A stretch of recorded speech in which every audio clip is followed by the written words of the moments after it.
Hi, I'm JJ McMoon, and today we're going to test several things for the bike. I'm going to take the bike out on a run with the new Hobson X2 Seat. I'm also going to take it on its first trial run with the GoPro. So in doing that, we're testing the GoPro mounts, which I bought at Amazon for the year. And I also am testing the battery's weight because this mount has to be able to hold that weight. The battery actually weighs about 5 times as much as the GoPro in the housing does. So we need to test that. I'm also testing to see how the video goes. So let's begin. Now there are a lot of things that I'm having to keep track of in this project. The project is not only about the equipment that I'm using. It's not only about the training, it's not all about it. It's about learning to ride in a way that's going to get me from Virginia Beach to Venice Beach in 30 days, 100 miles a day. I mean, that's really ambitious. I have a lot of people saying I can't do it. I have no doubt that I can do it because in a gym with a really high resistance level, about 250 watts every other minute, I can do 100 miles. I can do it and really not have that much trouble. I can do it in about 5 hours. So I'm not worried about the physical fitness part so much as I'm worried about the things I'm not seeing. So that's why I'm scouring the internet for tips on how to do this trip and have as few unexpected things as possible. So here are a few things that I've discovered so far. First of all, you need to make sure you keep the tires inflated. You may think, oh, that's an easy thing, except I'm gonna have to do this twice a day. I'm gonna ride, my intention is to ride for about 3 hours, maybe, a couple breaks in there, but 3 to 4 hours.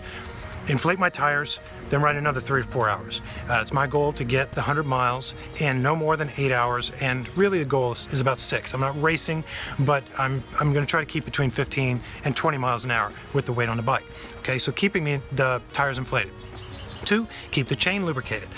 Every day I'm gonna clean and lubricate the chain, and I got some synthetic chain oil for that really makes a difference. I mean, even if I ride like 15 miles one day and the next day I don't put any chain lube on there, it is harder to pedal the bike than it is if I lube the chain up. And I can really tell the difference if I say, oh yeah, I forgot to lube the chain, and I put some on there.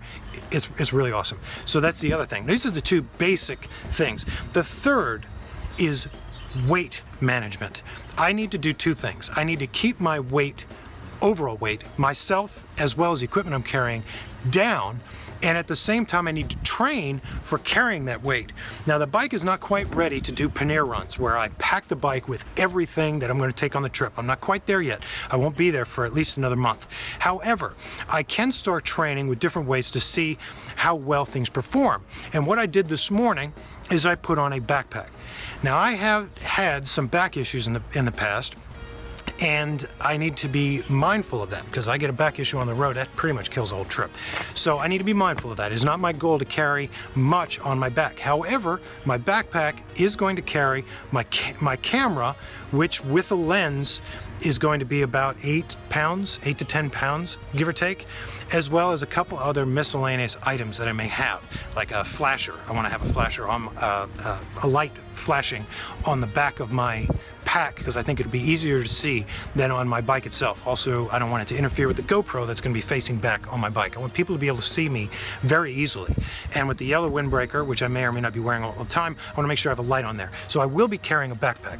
So the thing this morning that I wanted to try to do is say, well, I want to weight this backpack down so that it feels more like a ride. And I had a battery that looks like this. Okay, you can see the battery. I had the battery and I said, well, this battery weighs about 12 pounds, so it should weigh what my camera and lens weighs, as well as a couple other knickknacks. Now, when we get closer to the trip, I'll know exactly what my stuff weighs. I'll know exactly how good a training this was. But I have to tell you that this pack with the battery in it really slowed me down. I mean, it really made me feel the weight. And now if that's only 12 pounds I'm adding, imagine what it's going to be like with 30 pounds of gear. Also, another thing that I ran into this morning for the first time, and this you don't run into a gym, this is why it's really important to bike on the road, and I know this, is because I had an issue with headwinds this morning, and I'd never really had that issue before. I was going downhill and having to pedal into it because of the headwinds. This is only going to get worse as I add panniers with bags on them, because those bags are going to basically act like sails. And when I have my windbreaker on, it's going to act like sails as well. So these are all items that I'm going to get used to as I start biking for real in the wild. And I'm going to start posting all of my rides on Strava, so you'll be able to see them there if you follow me there. I'm not sure exactly how that part of it works, but in future videos I'll post that information up here, or you can just email me. Right up here is my email. Go ahead and email me about this project and I'll be happy to answer any questions that I have of what I'm going into, or if you have any advice, if you're an experienced cyclist and you have some advice for me, I'll be happy to hear those. So please write in with that. But in the meantime, this is where we are in this project, as we're testing out some equipment, we're testing out some training, getting used to the ride, and seeing what kind of footage we can get with the GoPro. So this casing right here is, the casing itself comes with my GoPro. What we're really talking about is this mount right here. Now this is two pieces. This piece right here I got on Amazon, and it screws in the bottom with these plastic pieces. One of the pieces is a full circle and the other one just kind of slides in there and is reliant on the tightening of this mount right here in order to clamp on. Now this morning it appears to have held it. However, if you look at this for the review, this is just from a 3 or 4 mile ride. It's not on very long. I don't expect that plastic to last very long. Now this piece wasn't all that expensive, and there are other ones like it on the web that I could probably get even cheaper. But I'm going to have to budget taking several of these with me. I'm going to take this out with me pretty much every time I ride between now and the trip and get a gauge on how long these things last, and then I'll take twice as many of them on the trip. Or at least that's the plan, because if this thing breaks and I don't have spares, guess what? I have no movie, and that's unacceptable. So that's the mount we're looking at. Now that mount seemed to be okay, and as you'll see through the footage was okay. It's just really shaky because it's on the bike and I don't have stabilization software on it yet. But also this piece right here kept getting loose, and that's mainly, or this piece up here kept getting, this piece kept getting loose, and the camera started ducking forward, the camera started going to the side. So what I need to do is make sure that I tighten the screws on this every time I go out. Also, you'll notice that this piece right here is a little bit close. Let me back up a little bit. This piece right here is a little bit close to my iPhone mount, which tells me, you know, my directions and destination and so on. So it's difficult to get the GoPro and the battery in there while this is here. So I have to unscrew it with a screwdriver, tilt it to the side, get my battery and GoPro in it, put it back up, screw it back in, turn the Wi-Fi on so that I can go to my tablet and make sure that I'm getting a good image, tighten everything to make sure everything's okay, and then go. That process today, just fumbling through it, took about 5 minutes. I expect that time to reduce in the future, and I'll of course also have to remember to turn the Wi-Fi off on the camera since that eats batteries. That 12-hour battery is still, it's 12 hours, and then we're talking about heat of the sun, and we're talking about a lot of extraneous factors that are going to be getting involved. So I need to plan on managing my power very efficiently, because that battery goes, that's the end of it. So that's what I have to say about this mount. I'm pretty happy with it. Again, the durability is an issue. I mean, you can just see that right there. And these cracks in the middle are supposed to be there. It's just I don't expect that to last an extreme amount of time. Next, we'll talk about the Hobson X2 Seat, which I was very excited about in my last video, but not so much now. Here's why. Now here's the Hobson seat.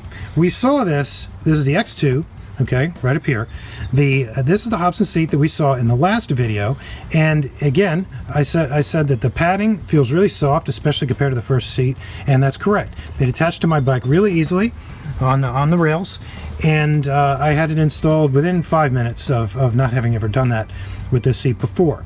It is lacking the male private's killer. I'm sorry you see my shadow there, but the male private's killer, which is nice. However, in retrospect, I probably should have seen this, but after riding it, it became apparent that this seat was not going to work, because what they really did is they took a seat and they basically cut it down the middle. So you still have the male private's killer, it's just not aimed at the male privates anymore. It's aimed at the hamstring. So it's no longer a male private's killer, it's a hamstring killer. Now, granted, that's an improvement. I would much rather have my hamstrings be sore than the other thing. However, why do it that way? I don't understand this design at all. I don't understand why they have these things. I think they're called noses. I don't understand why anybody would put one of these on a bike seat, especially for a guy. Now, I hear that the problems for women are the same. So I don't get why they'd have that. And this seat's going to have to go back from that, because within a mile, these things were digging so much in my hamstring that it was hurting. And even in the 3-mile ride that I did this morning, my hamstrings are aching right now. So if they're aching after 3 miles, there is no way this seat is going to be even remotely usable for a 100-mile trip. My Schwinn would have been better, although the Schwinn is aimed at the male privates instead of hamstrings. So I am going to vote this seat a no, and I'm going to return this seat. Thank you so much for joining me today. Please subscribe to my Periscope feed up there. That's the same username that I use for Twitter. And also, you want to join our Facebook page up there. We've had a lot of likes, over 5,000 likes in just the past few weeks. I really appreciate all your support. Thank you so much for watching my videos, and let's go for a ride.